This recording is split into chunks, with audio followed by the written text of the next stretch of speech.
રાજસ્થાનના જયપુરમાં રાજપૂત કરણી સેનાના રાષ્ટ્રીય પ્રમુખની હત્યામાં હત્યારાઓને કડકમાં કડક સજાની માંગ સાથે સનાતની સેનાએ સુરત કલેક્ટરને આવેદનપત્ર આપી રજૂઆત કરી છે। રાજપૂત કરણી સેનાના પ્રમુખ સુખદેવસિંહ ગોગામેડીની મંગળવારે 5 ડિસેમ્બરે બપોરે જયપુરમાં ગોળીઓ મારીને હત્યા કરી દેવામાં આવી। શ્યામનગર વિસ્તારમાં તેમના ઘરે મળવાના બહાને આવેલા 3 હુમલાખોરોએ તાબડતોડ ગોળીબાર કરીને તેમની હત્યા કરી દીધી હતી। આ ઘટનાક્રમમાં એક હુમલાખોરનું મૃત્યુ પણ થયું છે। રાજસ્થાનની રાજધાની જયપુરમાં રાષ્ટ્રીય રાજપૂત કરણી સેનાના રાષ્ટ્રીય અધ્યક્ષ સુખદેવસિંહ ગોગામેડીની હત્યા કરવામાં આવી હતી। ઘટના સમયે તે પોતાના ઘરે જ હતા।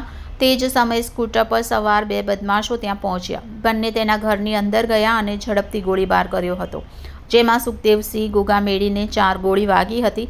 તેની સાથે હાજર અન્ય કેટલાક લોકોને પણ ગોળી વાગી હતી। બધાને તરત જ જયપુરના માનસરોવર સ્થિત મેટ્રો માસ હોસ્પિટલમાં લઈ જવામાં આવ્યા હતા। ત્યાં સારવાર દરમિયાન તેનું મોત નીપજ્યું હતું।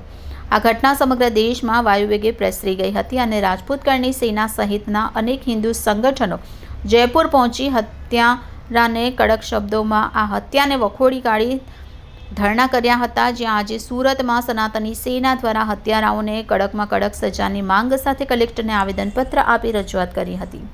વંદે માતરમ, ભારત માતાની જય। મારું નામ છે હિતેશગીરી ગોસ્વામી।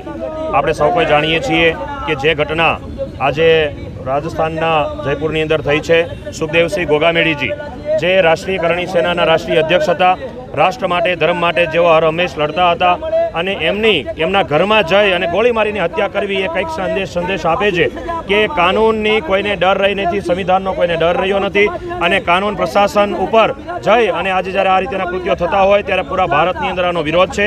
પૂરા ભારતને સળગતું અટકાવવું હોય તો જલ્દીથી જલ્દી આની પાછળના જે કૃત્યો છે, જે સાજિશ કરતાઓ છે, જે હત્યારાઓ છે તેને તત્કાલ પકડી અને આના ઉપરની કાયદેસરની કાર્યવાહી કરી અને એને ફાંસી સિવાય બીજી કોઈ પણ વસ્તુ નહીં, ફાસ્ટ ટ્રેક કોર્ટની અંદર આ કેસ ચલાવવામાં આવે, જલ્દીથી જલ્દી ચાર્જશીટ દાખલ કરવામાં આવે, કારણ કે ત્યાં સુધી ભારતની અંદર શાંતિ નહીં થાય અને પ્રશાસન જો આ શાંતિ ડોળાશે તો એની તમામ જવાબદારી પ્રશાસનની પોતાની રહેશે।